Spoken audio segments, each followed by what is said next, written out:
계속해서 우리 말씀 보겠습니다. 신명기 어제 우리가 마지막 부분에 좀 못 본 부분이 있죠. 25장 17절에 그 아말렉 사람들에 대한 하나님의 명령이 있습니다. 이게 이제 우리 출애굽기 17장을 보면은 이스라엘 백성들이 출애굽할 때 광야에서 아말렉 사람들하고 싸우지. 이게 무엇으로 유명하는가 하면은 혹시 기억납니까, 여러분? 모세와 그 모세의 그 팔이 올라가면은 이스라엘 백성들이 이기고 내려가면은 지고, 바로 이게 아말렉과의 그 전쟁이 있지 않습니까? 모세가 현장에 올라가 있고 아래는 이제 여호수아가 전쟁하고, 그 이제 양쪽 팔을 아론과 훌이 서포트 해가지고 그 팔이 내려지지 않도록, 그래서 모세 팔이 계속 올라가서 아말렉과의 전쟁에서 이기도록 했던 바로 그것을 기억하면서 오늘 아말렉 사람들에 대해서 명령을 하고 있습니다. 자, 17절 이렇게 되어 있습니다. 너희는 애굽에서 나오는 길에 아말렉이 너에게 행한 일을 기억하라. 곧 그들이 너를 길에서 만나 너가 피곤할 때에 너 뒤에 떨어진 약한 자를 쳤고 하나님을 두려워하지 아니하였나라. 물론 요 본문 요 자세한 사항은 출애굽기 17장에는 다 나오지 않습니다. 출애굽기 17장에는 아말렉과의 전쟁이 나타나는데, 자, 우리 그 성경에서 어떤 전쟁이나 이적이나 어떤 사건을 표현할 때 거기서 A부터 Z까지 하나하나 소상하게 다 기록하지는 않습니다. 그때 그 상황에 맞게 하나님께서 이스라엘 백성들에게 또는 우리들에게 주시는 그 말씀에 초점을 맞추어서 그 설명하는 것이, 그 전쟁사를 다 기록하는 건 아니거든요. 그래서 여기서 이제 아말렉과의 전쟁에서 출애굽기에는 기록되지 아니했던 것, 그러니까 아말렉 사람들이 비겁하게 이스라엘 백성들을 쳤기 때문에 오늘 오늘 이 말씀을 기록하여서 그 아말렉을 잊지 말고, 이제 아말렉을 너희들이 가나안 땅에 데려가서면 아말렉에 대한 기억에서 지워라. 그러니까 아말렉을 완전히 이제 소멸하라. 그렇게 명령을 하는 것이죠. 그러니까 하나님께서 하나님의 자녀들 이스라엘을 공격한 이방 민족들을 기억하고 계셨다가 그때마다 하나님의 때에 맞추어서 하나님께서 그 하나님의 자녀를 공격한 그 우상을 섬겼던 그 이방 민족들에 대해서 그때마다 하나님의 방법대로 하나님께서 징계를 하는 것이죠. 그러니까 우리가 늘 말씀하듯이 내가 지금 하나님을 위해서 수고하고 헌신했는데 내게 보상이 없다. 하나님께서 지금 그걸 다 기억하고 계신다는 겁니다.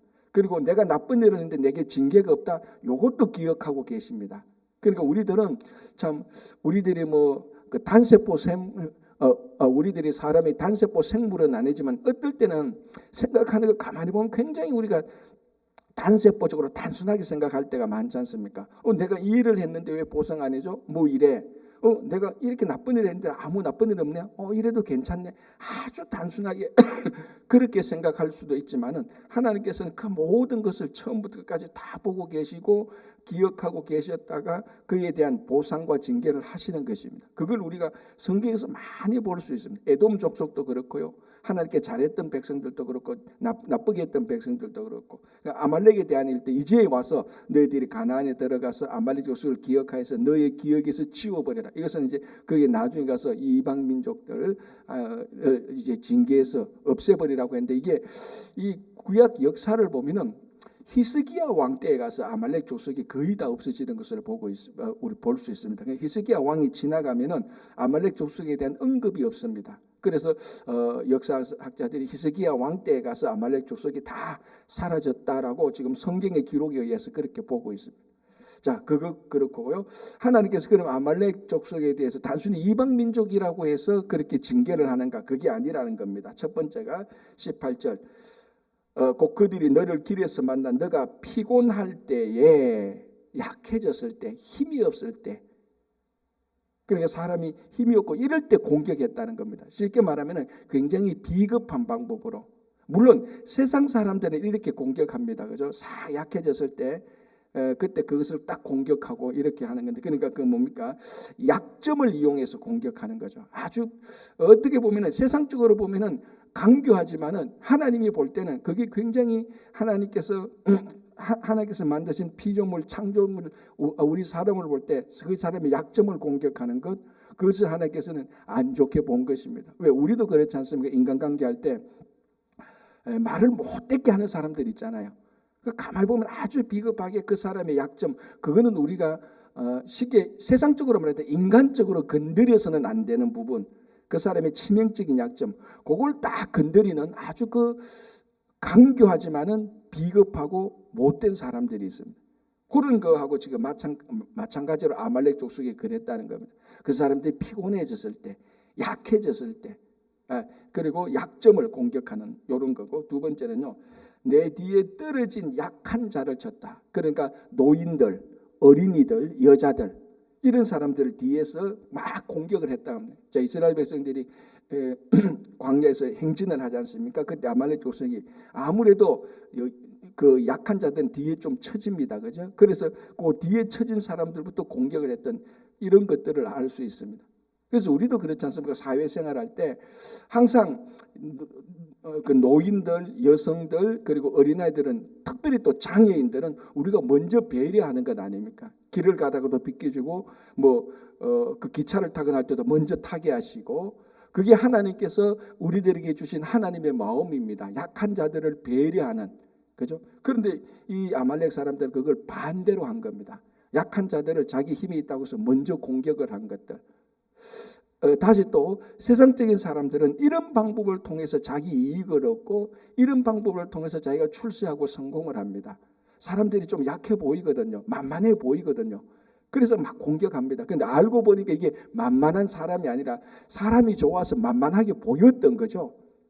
그걸 이제 모르고 만만하게 해서 요거는 내가 마음대로 해도 되겠다는 마음대로 하다가 나중에 탱통 당하는 거죠. 자, 이스라엘 백성들의 노인들, 낙은 노인들, 여자들, 어린애들, 그 아말렉 족속에 볼 때는 얼마나 나약하게 보였습니까? 그런데 그 뒤에 있는 하나님을 못 본 것이죠. 우리도 사회생활에 보면요, 어떤 사람들은요 늘 이렇게 얘기하잖아요. 강자 앞에서는 약하고 약한 자 앞에서는 강하고, 이런 게 있지 않습니까? 아주 비겁한 사람, 우리가 인간관계를 단절해야 되는 사람들, 바로 이 아말렉 사람들의 이 속성이 다 드러나고 있습니다. 그래서 약한 자를 막 공격했다가 나중에 된통 당하는 그런 케이스가 됩니다. 세 번째는 뭡니까? 하나님을 두려워하지 않았다는 겁니다.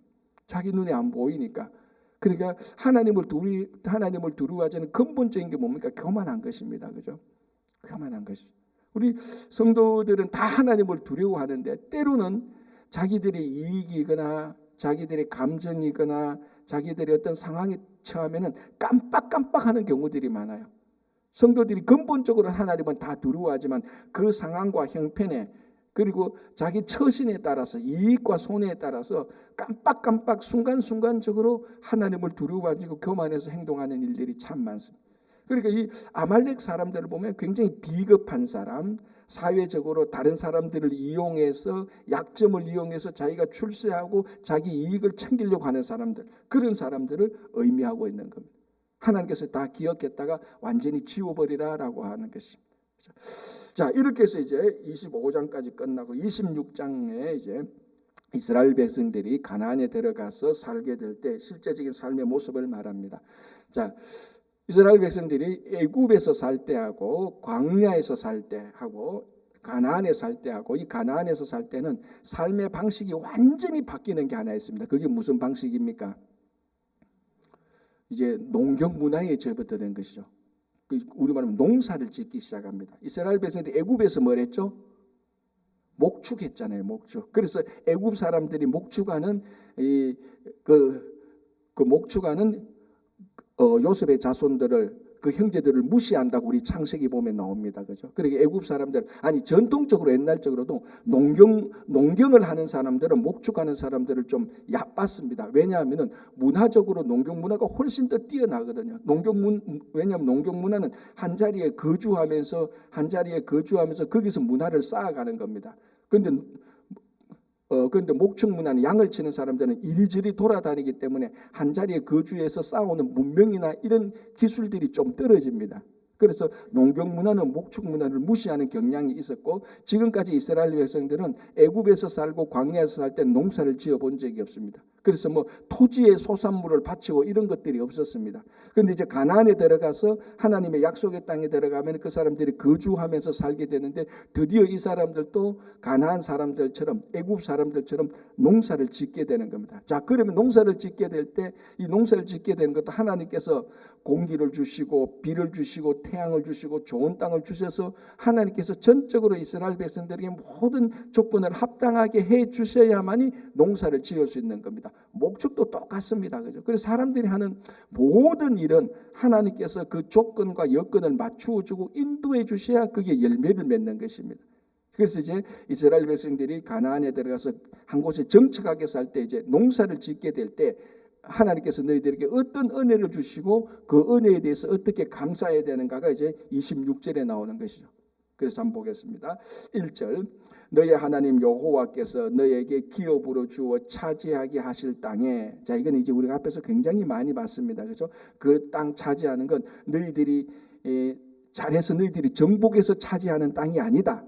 하나님께서 너희에게 주시는 땅이다라는 것이. 여기 사실은 대전제입니다. 우리가 신앙생활할 때 항상 대전제, 가장 기본적인 것을 가장 중요하게 생각하고 있어야 되는 겁니다.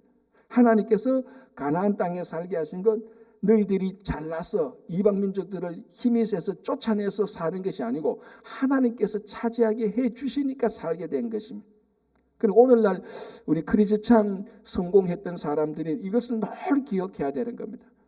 우리가 이만큼 이 미국 와서 잘 살게 된 것, 참 내가 정말 수고했고 내가 지혜를 잘 짜냈고 그날 정말 새벽에 나가가지고 밤낮 돌아와서 그만큼 수고해서 이렇게 성공해서, 그게 아니고 하나님께서 우리를 이곳으로 인도해 주셔서 그래도 내게 건강을 주시고 하나님께서 내게 지혜를 주시고 사업 수단을 주셔서 내가 이렇게 성공해서 이렇게 고백해야 되는 거죠. 이게 완전히 차이 납니다. 얼핏 보면 비슷한 것 같은데요, 완전히 앞뒤가 이거는 바뀐 것입니다. 그래서 이스라엘 백성들한테 하나님께서 말씀하실 때 하나님께서 너에게 기업으로 주서 차지하게 한 땅에 들어가거든. 이것을 항상 상기시키죠. 너희들이 그 땅에 들어가거든. 이렇게 단순하게 말하지 않고 하나님께서 너에게 기업으로 주셔서 너희들로 하여금 차지하게 한 그 땅에 들어가거든. 그럼 하나님께서 너희들을 인도해서 거기서 살게 하거든. 이것이 항상 전제로 나오는 것이죠. 자, 중간에 1절 중간에 거기에 거주할 때에 2절 너의 하나님 여호와께서 너에게 주신 땅에, 두 번이나 반복하죠. 계속하죠. 그죠? 너에게 주신 땅에 그 토지의 모든 소산의 만물을 거둔 후에, 그 토지의 첫 번째 열매를 거둔 후에, 자 이제 토지의 열매가 나온 겁니다. 녹축에, 그러니까 목축에서는 이런 게 없죠. 농경에서만 가능한 겁니다. 토지의 산물을 거두고 토지의 소산의 만물을 거둔 후에 그것을 가져다가 강주리에 담고 내 하나님 여호와께서 그의 이름을 두시려고 택하신 곳으로 그것을 가지고 와서, 아무데나 가서 바치는 게 아니라는 겁니다. 하나님께서 정해놓은 그 장소에 가라는 겁니다. 이게 당연히 성전이죠. 하나님의 제단이죠. 왜 이걸 또 언급하는가 하면은 가나안에 들어가면은 제물을 드릴 만한 좀 좋은 곳에서는 다 이방 산당이 다 있습니다. 아무데나 가서 이 제물을 드리지 말라는 겁니다. 왜? 가나안에 들어가면 풍요의 신이 있습니다. 가나안의 풍요 바알 신이 있죠. 그 가나안에서 있는 사람들이, 가나안의 사람들이 우리가 이 땅에서 먹고 사는 것은 바알 신이 우리에게 풍요롭게 해줬기 때문이다. 그래서 우리가 바알 신을 즐겁게 해야 된다. 그래서 막 신전을 만들고 이래가지고 이상한 타락한 그런 그러니까 타락한 예배 의식을 들여가지고 우리가 바알신을 만족해가지고 바알신이 만족하는 것만큼 우리에게 풍요롭게 준다. 그런 것들에 의하여서 풍요로워진 것이 아니고 하나님께서 우리를 사랑하시고 하나님께서 우리를 은혜 주시고 하나님께서 우리를 인도하시고 여기서 우리를 살게 하시려고 하나님께서 주신, 그래서 정해놓은 그곳에서 예물을 드려라는 겁니다. 그러니까 이런 사정을 모르고 얼핏 밖에서 보면 똑같이 다 예물을 드리는 거예요. 뭐 바알에게 드리거나 여호와 앞에 드리거나 보면 다 신에게 예물을 드리는데 그 사정을 알고 보면은 완전히 반대되는 겁니다. 그래서 택하신 곳이라고 분명히 말합니다. 바알이 있는 곳이 아닌 하나님을 섬길 수 있도록 하나님께서 택하신 그 장소, 그곳에 가서 예물을 드려라라는 겁니다. 자, 이제 그러면 당연히 제사장이 그 예물을 또 주관하고 그 예식을 주관해서 예물을 드리게 되는 거죠. 자, 이제 5절 보겠습니다. 이제 중요한 것은, 진짜 중요한 게 이제 여기서부터 나옵니다. 예물을 드릴 때 그냥 가서 툭 던지고 나오는 것이 아니고 5절부터 10절까지 이런 신앙 고백을 하면서 예물을 드리라는 것입니다. 자, 먼저 그 신앙 고백의 내용들을 한번 보겠습니다. 너는 또 내 하나님 여호와 앞에 아뢰기를 내 조상은 방랑하는 아람 사람으로서 애굽에 내려가. 자, 이게 이 사람들이 뭘 고백합니까? 첫 번째 고백이 뭡니까? 내 조상은 방랑하는 아람 사람이다. 누구이죠? 아브라함입니다. 아브라함. 이게 요즘은 아니었지만 요즘은 모르겠습니다. 제가 신학교 들어갔을 때 제 교수님들이 히브리에서 이스라엘에서 공부할 때 초등학교 3학년 4학년 교과서에 표지를 딱 열면 요 구절이 있었다는 거죠. 지금도 그러니까 지금은 모르겠지만 뭐 20, 30년 현대에도 초등학교 교과서를 딱 열면 히브리어로 딱 적혀 있습니다. 우리 조상은 방랑하는 아람 사람이었다라고는. 누구예요? 아브라함이었다는 것을 신앙 고백을 하는 거예요. 그러니까 여기서 아브라함이라고 말을 하지 않고 아브라함이 누군가를 말을 하는 거죠. 방랑하는 나그네였던, 우리말로 하면 뭡니까? 이민자였다는 겁니다. 우리 조상은 원래 이민자였다. 이 가나안에 살고 여기 우리 조상은 원래 이 땅에서 살던 사람이 아니었다. 저 멀리서 건너온 사람이었다. 방랑해온 사람이었다.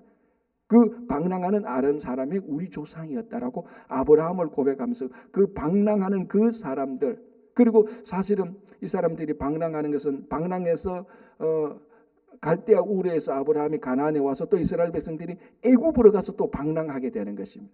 그 여기에는 무슨 이 방랑하는 아람 사람이라는 말 속에 많은 자기들의 역사를 한 줄로 딱 요 단어로 고백한 거죠.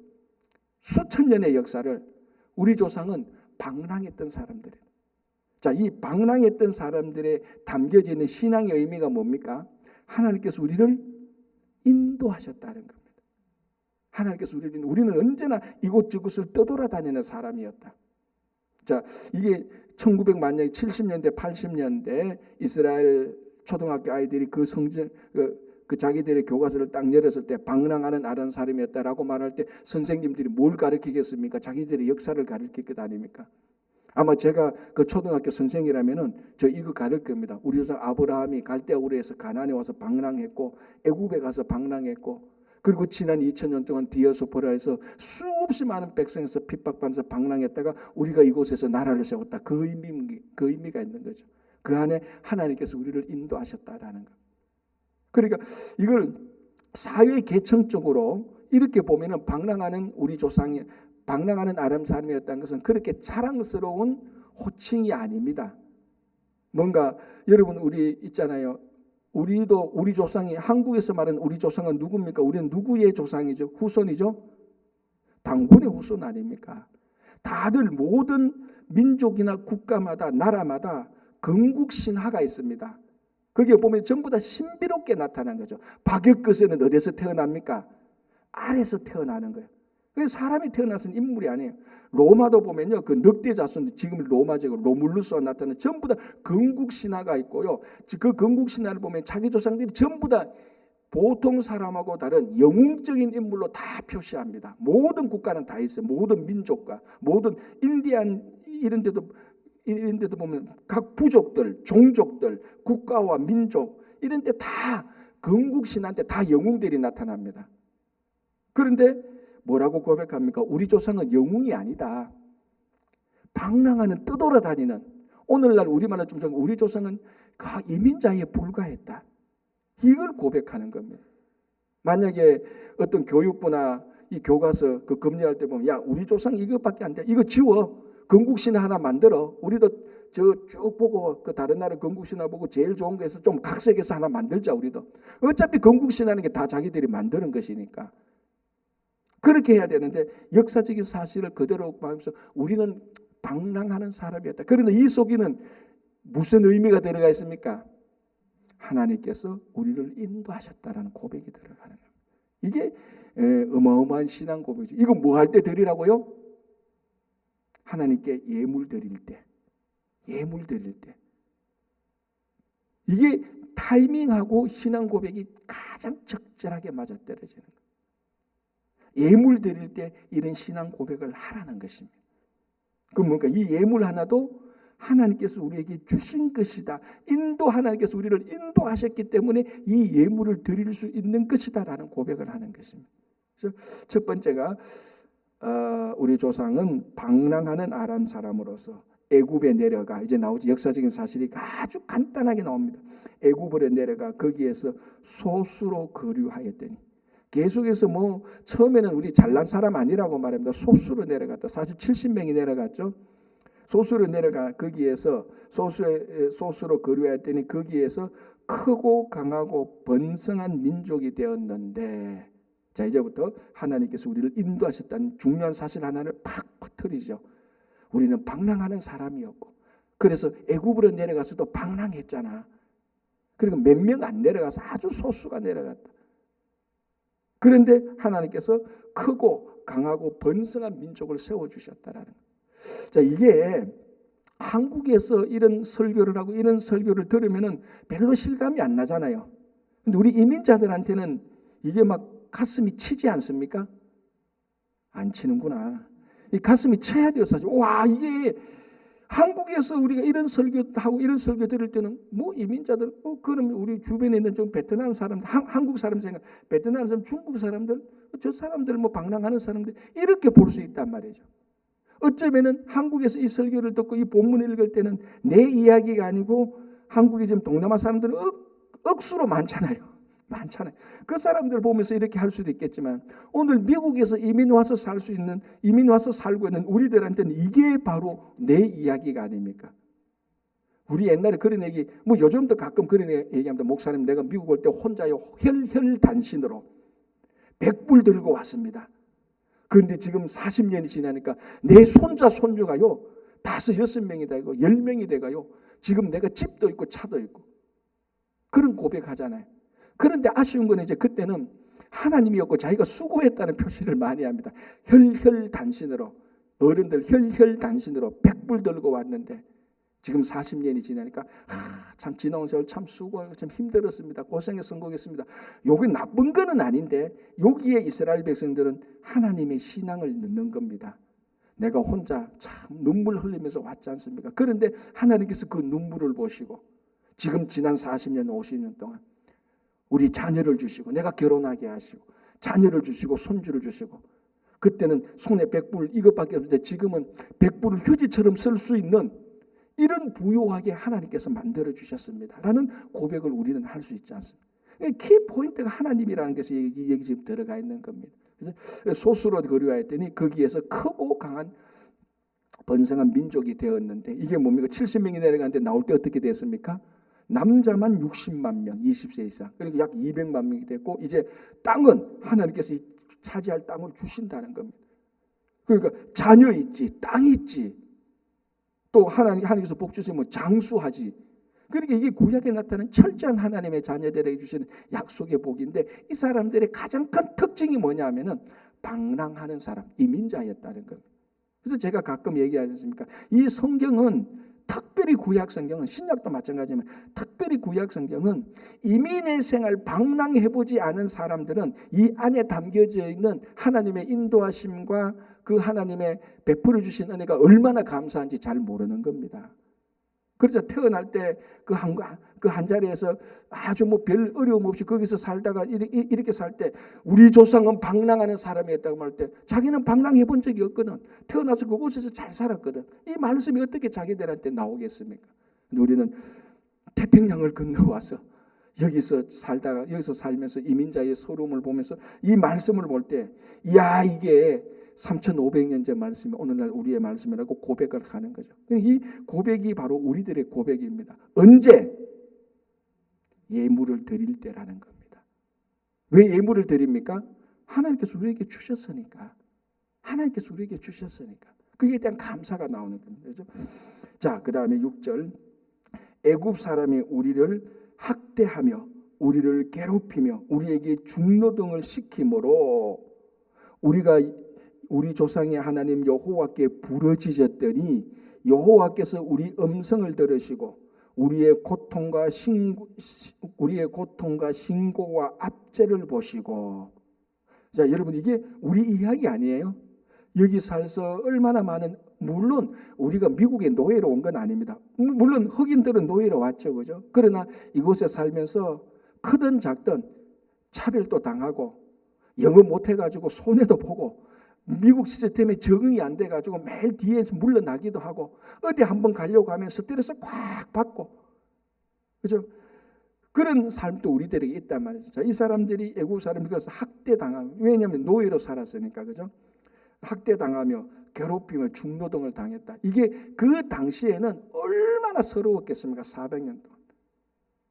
그 애굽에서 막 정말 말할 수 없는 이런 학대와 고통과 고난을 당했는데, 그래서 이걸 가지고 하나님께 부르짖었는데 하나님께서 그 부르짖음에 들으셨다는 겁니다. 자, 이게 보면은 이게 우리의 어려움과 서름과 힘든 것이요, 그 당시에는 너무나 괴로운 것이지만 지나가 보면은 이게 우리들의 너무나 가치 있는 영적 재산입니다, 여러분. 이게 영적 재산이에요. 이 영적 재산을 잘 관리해야 되는 건 뭡니까? 우리들의 영적 재산이 뭡니까? 고난입니다. 고난.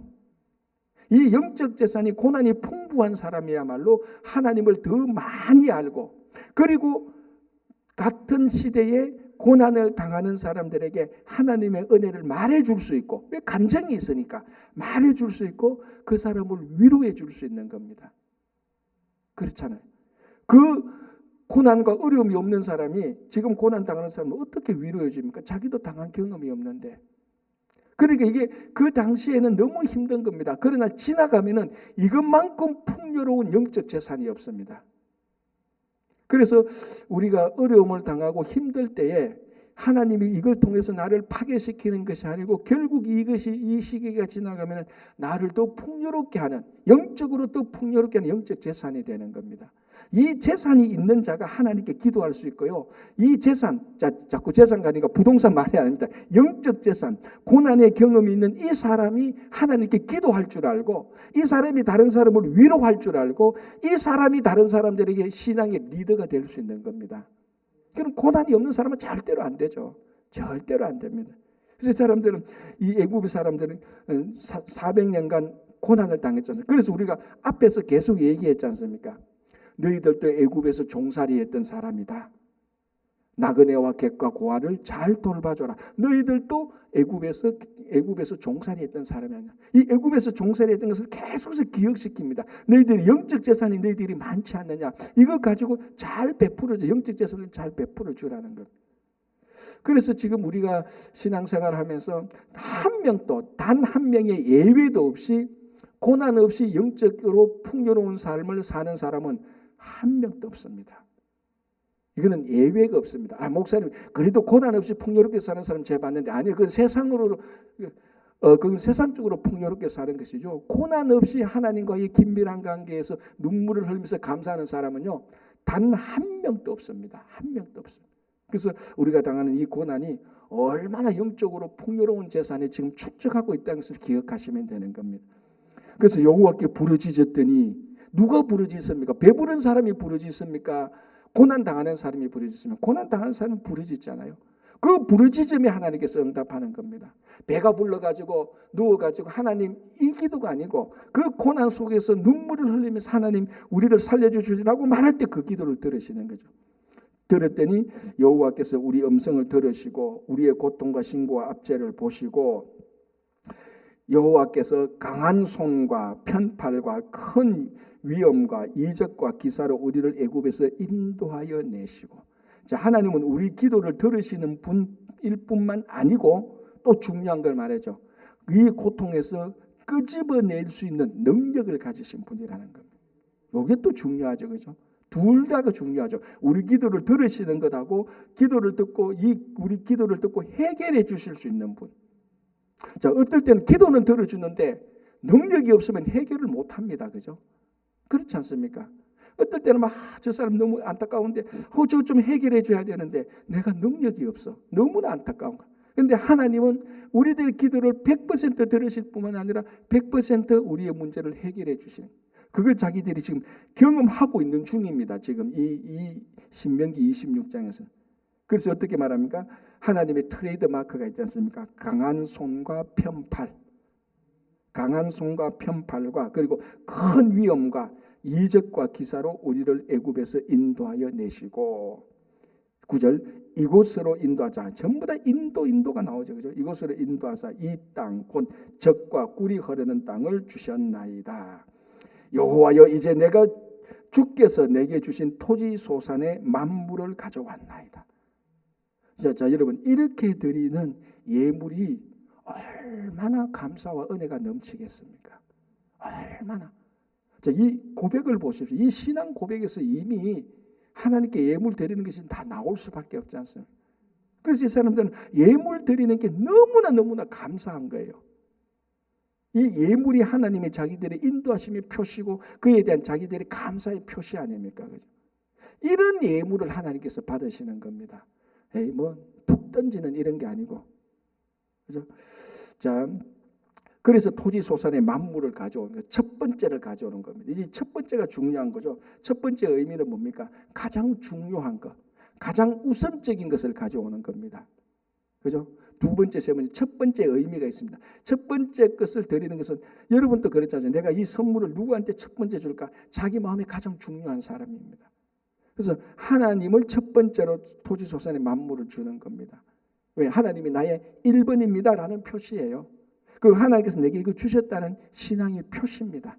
그래서 첫 곡식을 가져다 주는 겁니다. 그러면서 계속해서 하나님과의 관계를 유지하면서 세상으로 나가지 않고 하나님과 함께 동행해서 살아가게 되는 거예요. 이 토지 소산의 만물을 드리는 의미가 여기 있는 겁니다. 오늘 여기까지만 하고 내일 또 이어서 계속해서 몇 가지 좀 더 보겠습니다. 그래서 이것은 예물을 드리는 것은 단순히 예물이 아니고 우리 신앙 고백하는 것이죠. 그때 이 예물에 참된 가치가 있는 겁니다. 우리 하나님께 물질뿐만 아니라 시간과 능력과 물질과 우리의 삶 전체를 하나님께서 내게 생명 주신 것으로부터 감사하며 드리며, 그리고 이 신앙 고백이 바로 우리 이민자의 신앙 고백입니다. 그래서 여러분들이 어렵고 힘들 때마다 신명기 26장 이거 읽어보면서 이게 바로 나의 고백이다라고 말하고 그 고백을 하면 큰 위로와 그런 능력이 나타나시기를 바랍니다. 기도하겠습니다. 하나님 아버지 감사합니다. 오늘 이스라엘 백성들이 하나님께 신앙 고백하며 예물 드리는 것을 보면서 바로 그 방랑하는 사람으로서 살았던 이스라엘 민족의 역사가 오늘 미국에 와서 이민자로 살아가는 바로 우리들의 모습과 많이 겹치게 되는 것을 보게 됩니다. 주님, 지금도 고난과 어려움 속에 있습니까? 지금은 힘들고 많이 하나님 앞에서 원망스럽기도 하겠지만은 이것이 우리들의 큰 영적 재산이 될 수 있도록 도와주시옵소서. 이 어려움으로 인해서 하나님께 부르짖을 때마다 우리의 부르짖음의 기도를 들어서 역사하여 주시옵소서. 주님, 성교 바자회가 있습니다. 계속해서 하나님께서 인도하여 주시고 또 우리 양육을 통하여서 친구교회가 더 성장하고 성숙해질 수 있도록, 그리고 원래 추수감사절에도 친구 초청 잔치를 하는데 많은 사람들을 초청하여서 하나님께 또 영광 돌릴 수 있도록 인도하여 주시옵소서. 지금 이 시간에도 육신의 연약함으로 하나님께 부르짖고 있는 모든 우리 성도들을 주님께서 찾아가서 치료해 주시고 회복시켜 주시고, 오늘 또 가정과 일터와 자녀들 위해 우리의 모든 기도 위에 주님께서 늘 함께하여 주시옵소서. 감사하오며 예수님의 이름으로 기도합니다. 아멘.